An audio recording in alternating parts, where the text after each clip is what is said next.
Estamos ahora enlazados con la ex ministra de Educación, Flor Pablo Medina, a quien también le damos la bienvenida para conversar un poco sobre esta situación. Buenos días, bienvenida a UCI Noticias. ¿Cómo están? Buenos días, Reinaldo. Bueno, en su condición de ex ministra también de uno de los sectores que está siendo fuertemente golpeado por esta pandemia, hace un momento conversábamos con especialistas también en educación y llegábamos a la siguiente conclusión. La ley universitaria, sin duda que es importante poner estándares mínimos que garanticen un nivel de calidad en la cual deben ser formados los futuros profesionales en nuestro país. Pero también ¿no cree usted que se ha sacralizado al punto de no identificar una serie de deficiencias? Por ejemplo, esta coyuntura nos está obligando a la educación virtual, a la educación a distancia, más precisamente incluso. Y fue uno de los aspectos que la ley observó, incluso yendo contra la corriente, la tendencia en el mundo. ¿Piensa usted que hay asuntos todavía por revisar? Bueno, a ver, yo creo que en general toda reforma, toda institución, todo es perfectible, ¿no? No hay nada pues que sea estático, pero y parte de eso es la reforma universitaria.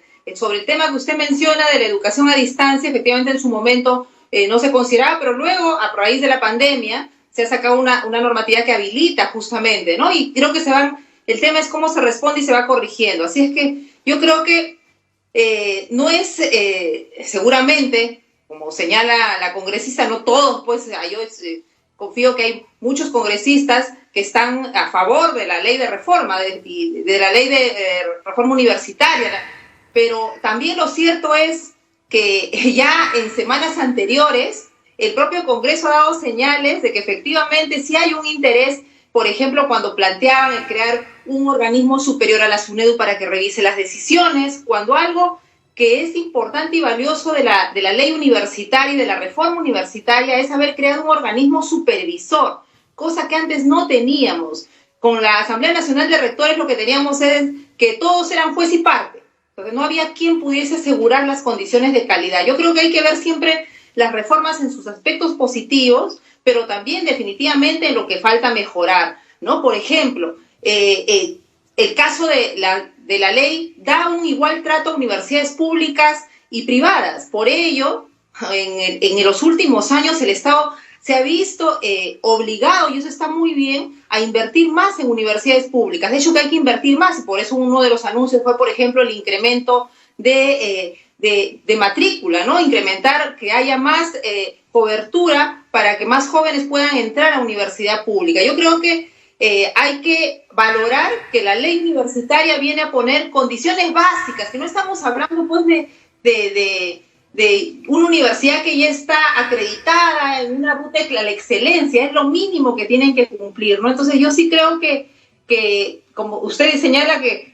eso es un chivo expiatorio, yo creo que sí tiene su razón, ¿no? Porque si no, no le hubiesen negociado al premier Cateriano la cabeza del ministro, ¿no? Yo reconozco igual que en educación hay anuncios que han faltado, definitivamente no ha habido no se ha señalado una estrategia, por ejemplo, para la educación básica mucho más precisa respecto a cómo llegar a las zonas rurales, a las zonas amazónicas, un mensaje para los maestros, pero también reconozco, por ejemplo, que algo bueno que se dijo en el discurso fue que todos los maestros de la educación básica iban a contar con un plan de datos de celulares, ¿no? Entonces, ha habido señales que se han dado, de hecho ha habido ausencias, no vamos a decir pues que la presentación ha colmado todas las expectativas, pero yo creo que estamos en medio de una pandemia, ¿no? Estamos en medio de una crisis, todos los días estamos de luto, estamos con la preocupación de la salud y adicionalmente se suma una crisis política y eso es totalmente grave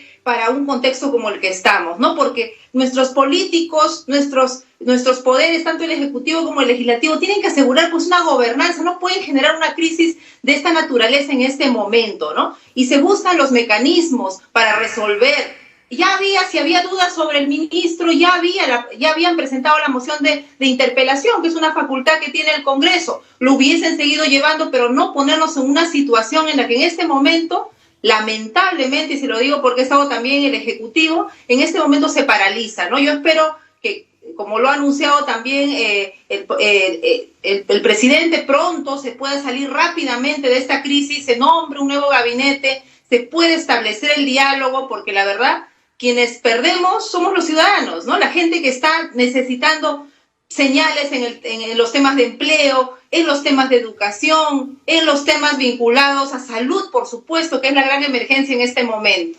Ahora, ¿no considera que el gobierno ha expresado también un doble discurso en este aspecto? Porque por un lado habla de unidad, Pacto Perú, ¿verdad? Pero también ha tenido, no ha abandonado esa tendencia a confrontar siempre con el Congreso de la República. Incluso el señor Cateriano se va dejando una bomba, ¿no? Dejando una bomba, que es este tema el cual estábamos conversando de la ley universitaria, porque eso es una bomba, es generar una confrontación. Ahora falta escuchar al presidente del Congreso de la República que admita o desmienta lo que ha dicho el señor Cateriano. ¿Cómo creerle también a un gobierno que no nos dice cuántos muertos realmente venimos sufriendo en el país por la pandemia, por ejemplo, ¿no? Entonces no se le puede dar crédito absoluto a la palabra de una persona que no ha certificado que nos diga siempre necesariamente la verdad. Bueno, en realidad aquí hay responsabilidades de ambas partes, como bien le señalo, pero no podemos permitir que en medio de una pandemia, mi estimado Rolando, lleguemos a una crisis política de esta naturaleza. O sea, ahorita, lamentablemente, o sea, efectivamente, el Congreso, como bien lo ha señalado también el presidente, está en su facultad de negarle la confianza, que es lo que ha hecho. Pero bueno, el hecho ya está. O sea, hay que superarlo inmediatamente. Lamentablemente, ahorita estamos en medio de una crisis política, además de la crisis sanitaria. Las personas que están dando como el caso del primer Cateriano, bueno, ya vendrán las palabras, como usted señala, también del presidente del Congreso, pero en este momento lo que tenemos que ponernos es a dialogar. Aquí no puede haber pues un gabinete ni al gusto, es imposible darle el gusto a todos, ¿no? Y eso no puede haber nunca habido un gabinete al gusto total del Congreso y tampoco de eso se trata. Lo que se trata creo que es defender las reformas, por supuesto, porque la reforma universitaria ha traído con todo lo que le falte, ha traído muchas mejoras, o sea, más de 1.000 millones de inversión a las universidades públicas. Por favor, pregunten a los propios rectores de las universidades públicas más emblemáticas muestran su voto a favor a la reforma universitaria, y es porque ha traído mejoras para las públicas y con más razón para las universidades privadas. Claro, eso es innegable, y creo que nadie podría ponerse en contra de mejorar el nivel de calidad. Pero ahora el Congreso tiene que afirmar que no hay pues esos intereses que tienen algunos también definitivamente. Claro. No vamos a el problema, perdone, ministra, el problema es cuando sacralizamos las cosas, ¿no? Y hacemos que las cosas sean intocables o sagradas. Usted dijo que en algún momento también se investigó SUNEDU y no se encontró nada irregular, pero ahora se conoce que se han entregado licencias a universidades o a sedes de universidades que no tenían ni siquiera levantado el local, ¿no? U otras universidades con décadas ofreciendo sus servicios y que le han cambiado las reglas de juego durante el proceso por 2 años. Entonces, hay indicios de que hay irregularidad. Lo mínimo que se puede hacer es investigar. ¿Quién puede estar en contra de una ley que le da estándares de calidad? Pero sin investigación. ¿Por qué no a la investigación de SUNEDU? ¿Por qué presentamos la investigación a SUNEDU como un atentado a la ley universitaria y como intereses de algunos pocos?